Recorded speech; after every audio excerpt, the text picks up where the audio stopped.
Hi, Holly Stokes with the Brain Trainer here and creator of the A Lighter You system. And over the last 15 years, I've been helping people change the brain habits that are getting in the way of weight loss, sustained weight loss.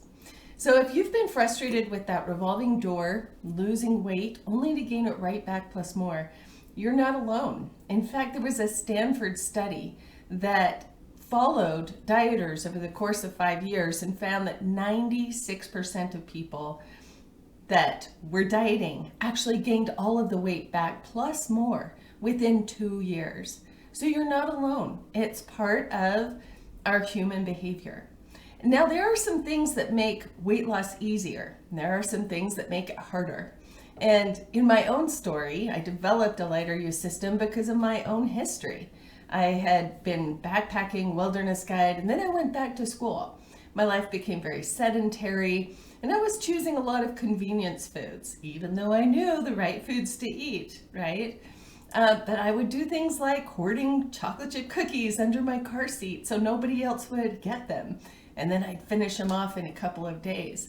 I noticed other patterns that I had. On my way to classes, there was a bakery shop. And I might just pop in. I'm just going to see what they have today. But then my sense of adventure was coming out through food choices. So if you can relate to any of this, even though we know the right foods to eat and the foods to avoid, it's really the cravings that get in the way. And why do we crave the foods that we know aren't good for us? Even the foods that make us feel bad or deplete our energy. Well, a lot of it has to do with the real reasons we gain weight. The real reasons we gain weight are actually wired into our brain. And these include old habits, cravings, lack of motivation, and sabotage.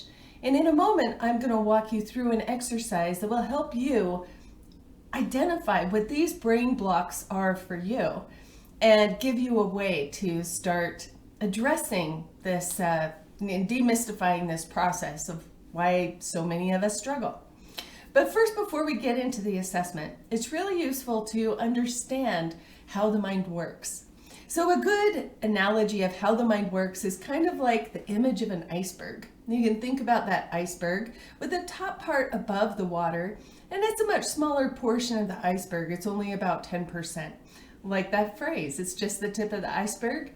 Well, this is like our conscious mind. Our conscious mind, we are logical, we are rational, and this is where we set goals from.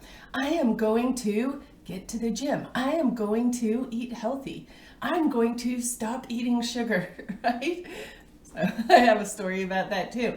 So the stuff above the water, 10%, is our conscious mind. But then there's 90% of the iceberg below the surface that we don't see, that we're not aware of. That is that 90% that's the below the surface that is actually driving that iceberg. And this relates to our unconscious mind. I like to call the unconscious the automatic mind because it's in charge of whatever is running automatically. What's running automatically? Old habits, cravings, lack of motivation, and sabotage. I know what I need to do, I just can't make myself do it. So this is often the disconnect people experience at the conscious level.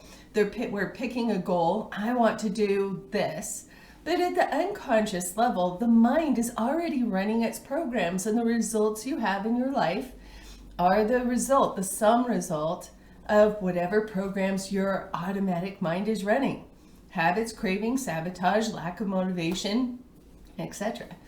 So there are some ways of identifying, one, what is the unconscious mind running below the surface? And then two, how do we change these? How do we start enrolling our unconscious mind to actually work with us in the process of creating healthy lifestyle, creating healthy body? And I like to say this weight loss program is not just about weight loss. No, it's about revitalizing yourself. Revitalizing yourself, falling in love with your body, falling in love with your life, and living with vitality and excitement.